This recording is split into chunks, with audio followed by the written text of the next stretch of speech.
Hello, everyone. Welcome to the Scumdogs Kennel. I'm your host, Chris Williams, and in today's Cryptid Corner mini-episode, today I have stories involving rooftop guardian angels, or at least the story seems to basically involve that, and a story with cryptoterrestrial little people. Let's get into the first article, or story, titled Blue Rooftop Guardians, Flaming Sword, Humanoids, and Winged Figure Reported in Beaverton, Oregon. Let's get into this article now. On the night of October 12th, 2022, three extraordinary figures were reportedly seen moving across rooftops near a high school in Beaverton, Oregon. Two appeared to be blue humanoids carrying flaming swords, while a third resembled a large winged warrior. A reported recurrence in 2025 suggests that the encounter may be developing into a distinctive piece of local paranormal folklore. This reminds me of the sighting of what, this witness says he saw of literally the superhero Hawkman, folks. Here we have something similar. The initial sighting. On the night of October 12th, 2022, unusual humanoid figures were reportedly observed moving across rooftops in Beaverton, Oregon. The encounter occurred approximately 1 block from a local high school. The precise school street intersection and observation point were not identified. According to the report, 3 separate figures were visible. And from what we read already, folks, they are certainly bizarre. Now, could these be some sort of, alien, humanoid winged entities? Huh? But what about the fact that some of them are blue here, folks? And they seem to basically be different from basically the winged warrior that was among them. Are they related to each other? Or are these perhaps maybe 2 different alien species working together, for all we know? Let's read on, and then we can discuss this idea in a little more depth later. 2 of the figures appeared human-shaped, but had distinctly blue skin, blue-colored bodies, or an overall blue appearance. Their precise height, clothing, facial features, physical build, and apparent age were not recorded. Both figures demonstrate unusual agility. Instead of traveling along the street, they reportedly hopped or leaped from one rooftop to another. Each carried an object resembling a sword, surrounded by visible fire. The flames reportedly remained attached to the weapons as the figures moved across the buildings. It was not stated whether the flames produced smoke, illuminated nearby surfaces, caused heat distortion, or damaged the rooftops. But they were carrying something that looked like a flaming sword, I guess, here, folks. But could have been maybe just an image? Maybe, in fact, all 3 figures were some sort of holograms, and they were being projected somehow. Or maybe the person seeing this was just hallucinating. It's a common idea among people discussing this kind of subject, folks. But either way, we'll discuss that a little later as well. The winged companion, a third being, accompanied the blue humanoids. This figure reportedly resembled Hawkman, the winged warrior known from comic books and popular culture, mostly DC Comics, folks. The comparison appears to describe its general shape and appearance rather than suggest that the witness believed it was literally the fictional character. The being was described as human-shaped with large bird-like wings and the appearance of a warrior or guardian. No clear description was provided regarding its face, clothing, armor, feathers, hands, feet, or whether it carried a weapon. It was also not established whether the figure actively flew, glided between buildings, jumped across rooftops, or should I say the rooftops, or remained positioned near the other 2 entities. So we don't even know for sure if they, are part of one group, folks, or not. It sounds like this winged entity might have been maybe separate from the other 2, blue entities, perhaps. Let's read on, though. Coordinated movement. The 3 figures appeared to be moving together. Their behavior seemed coordinated rather than random. The blue humanoids reportedly continued leaping from rooftop to rooftop while holding their flaming swords. The hawk-like figure remained close behind them. There was no reported attack against witnesses, residents, animals, vehicles, or property.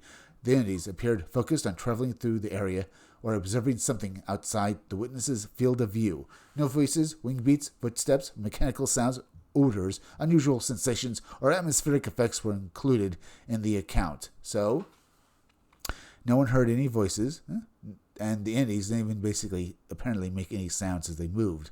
So, even though they were leaping from building to building, apparently no visible or I should say auditory sound was basically heard here. Well, here, folks. Yeah, no one heard anything as they were literally basically just literally leaping from building to building like basically Batman. That's almost too insane, folks. Out there, I would have to say, folks. Maybe this proves that they were, well, images somehow being projected. That would basically be my idea, folks. Or maybe there were some sort of interdimensional interlopers, or basically they were real, but maybe they were part of some other dimension and stuff like that. Either way, an insane idea is all I can say here, folks, is that perhaps this, or should I say, Hawkman, maybe it was the same one seen by this man by a river, and these two other entities. Do you suppose that they are also comic book-like characters? I would have to ask, folks, if maybe this has something to do with the Tulpa, well, phenomena. That maybe someone was reading a comic book where Hawkman was battling two blue entities, and somehow it literally bled into reality. It's an idea there, folks, and maybe explains everything. Or maybe there's more to it. But let's move on to the next article, folks. Little people encounter. 2 children see tiny clothed humanoids in the woods. Let's read this account with possible cryptoterrestrials and hear, once again, well, an account that basically, well, no one can really explain. Much like the Conwool, or, fairies, folks. Or other encounters with the fair folk. Now, in 1999, 2 7-year-old friends were playing beside a fallen log in a wooded area when they reportedly noticed a group of tiny, apparently clothed figures watching them. The children quietly left the area, then recorded their observations, separately, before discussing what they had seen. So they came back here, folks, and much when I said, or should I say, much like when I said the fairies, where 2 girls took pictures of fairy-like entities, this sounds very similar, so let's read on. The initial sighting. In 1999, I was 7 years old and playing in the woods with my friend Charlotte. We were standing at opposite sides and ends of a large fallen log while Charlotte narrated the game we were playing. I suddenly noticed movement in my peripheral vision. I had seen similar movement in the woods before whenever I turned to look directly at it. However, it would disappear or scatter before I could identify it. This time, instead of immediately turning my head, I tried to focus on the movement using only my peripheral vision. My heart skipped a beat when I realized that I could make out a group of little people looking at me. I froze in the position I had been standing in. After several seconds, I realized that Charlotte had stopped narrating her game. She was also completely still. She appeared to be looking toward me, but her attention was focused on the figures. So, this, or should I say tiny entities, were observing them.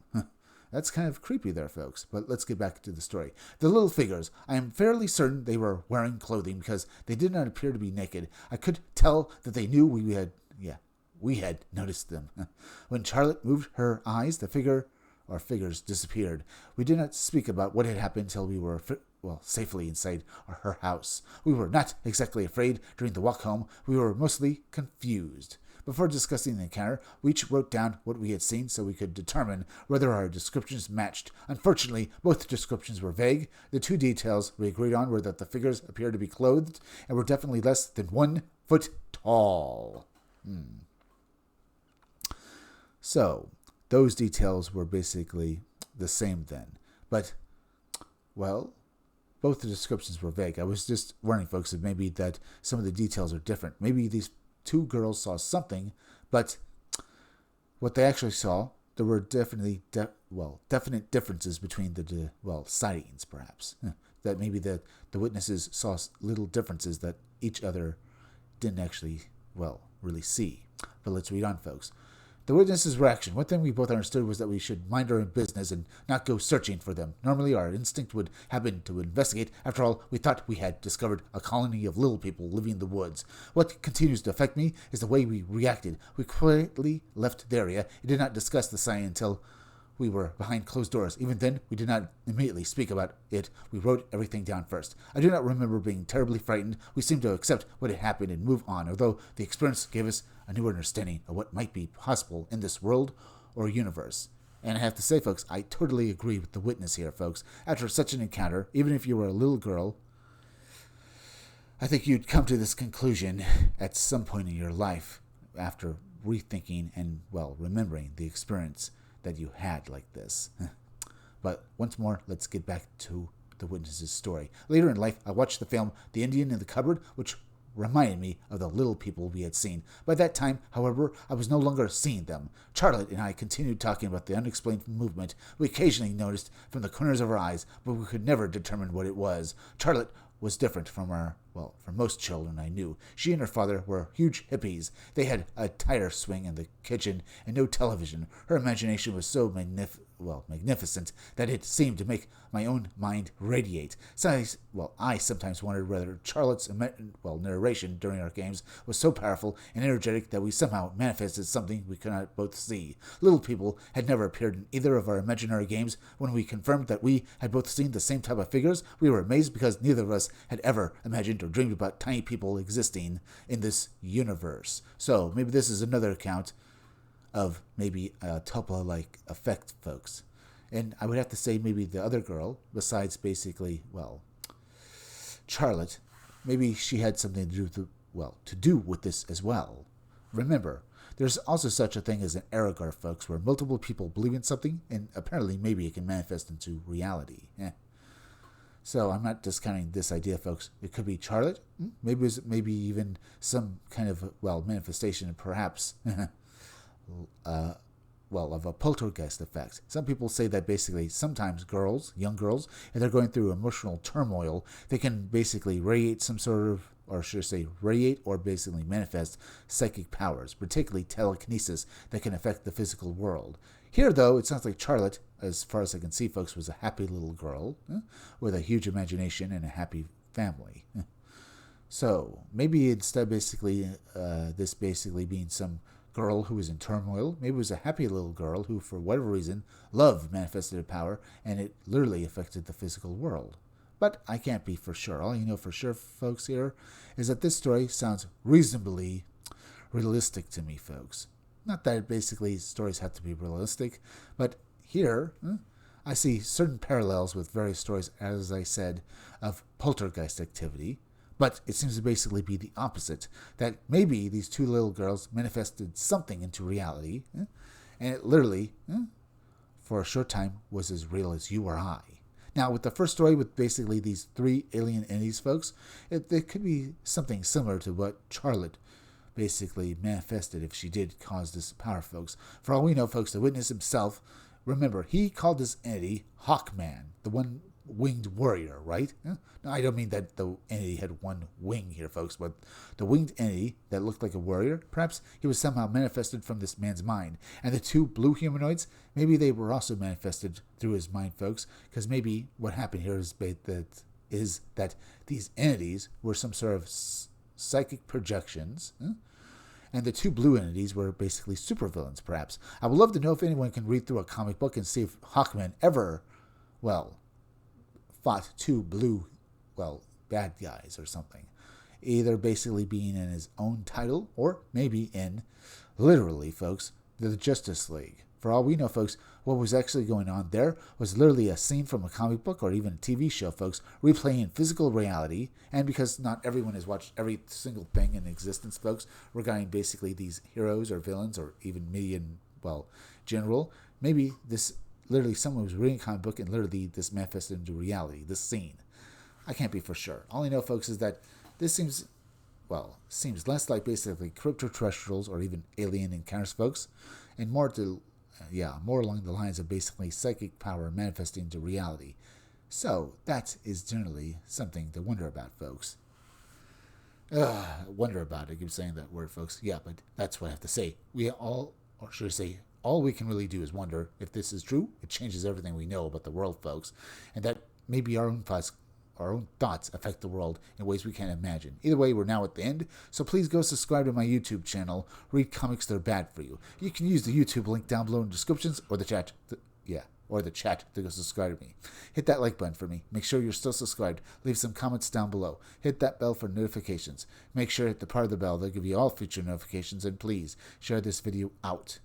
I am Chris Williams from the Scumdogs Kennel. Thank you all for joining me. I'll be back again tomorrow with another great video, so be sure to come back again then. Until next time, folks, I'll see you all again soon.